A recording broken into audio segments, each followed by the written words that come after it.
A burning desire to see your dentist. Another reason it's hard to shed your fears, overcome your head chatter, and follow your inner voice is that the results you get are not an immediate reflection of the effort you make. When learning how to overcome your fear of exposure, it's not like touching a stove and then feeling the burn. Instead, you act to unplug from external distractions, but the result is an unpleasant detox. As if instead of touching the stove and burning yourself, you felt good for a while before the burn pain kicked in.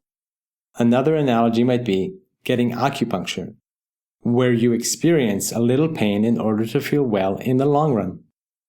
Going to the dentist is another example. You don't go to the dentist and then feel good while you are there. You go, feel discomfort, and then after a while feel clean and good. The neurons in your brain that would associate the positive result with the action aren't active together, so they are not creating networks together. This is why you never develop a burning desire to see your dentist. You never develop a direct association between dentist and feeling good. Intellectually, you know the truth, but you are not hardwired for it. And you will never be unless you create this link in a focused way by thinking about it regularly. Your body-mind learns in a very simple way, by cause and immediate effect. When the cause and effect are distant from each other, you need to meditate on the cause and effect aspect so that your body and mind get it. Right now, if you removed yourself from all unnecessary stimulation and went camping for 2 days, your mind might spin around in circles for a while and then finally find some rest after unwinding from habitual patterns.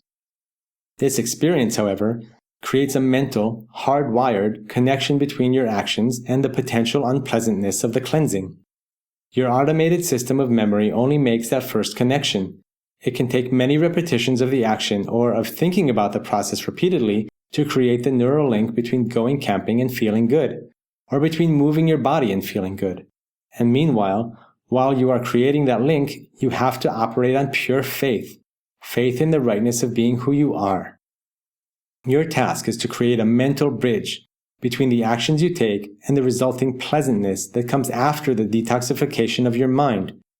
You do this by imagining the action and the feeling of the eventual outcome together.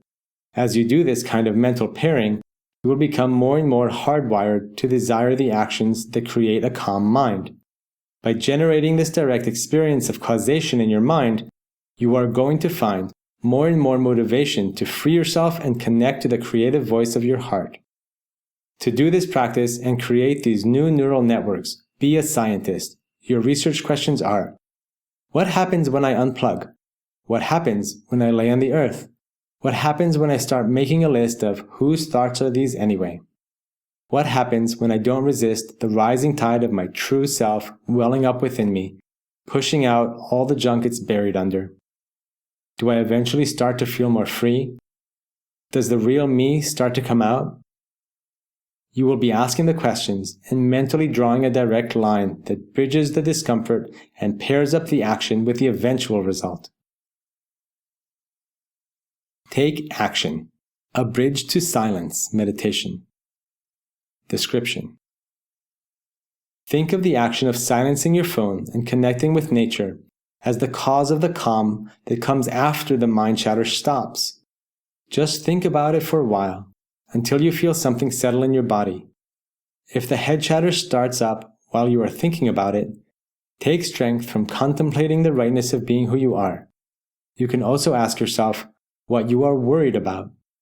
Or you can take yourself into an in-between moment and into receptivity and connection. Go back to the original thought experiment when the chattering subsides. Describe your experience. Journaling prompt. During the practice you just did you feel the healing power of your mind come welling up within you? If not, do the practice again, this time with a focus on being aware of the healing power that wants to naturally rise from within you when you unplug. Describe the experience of having the healing power rise from within you when your mind is calm.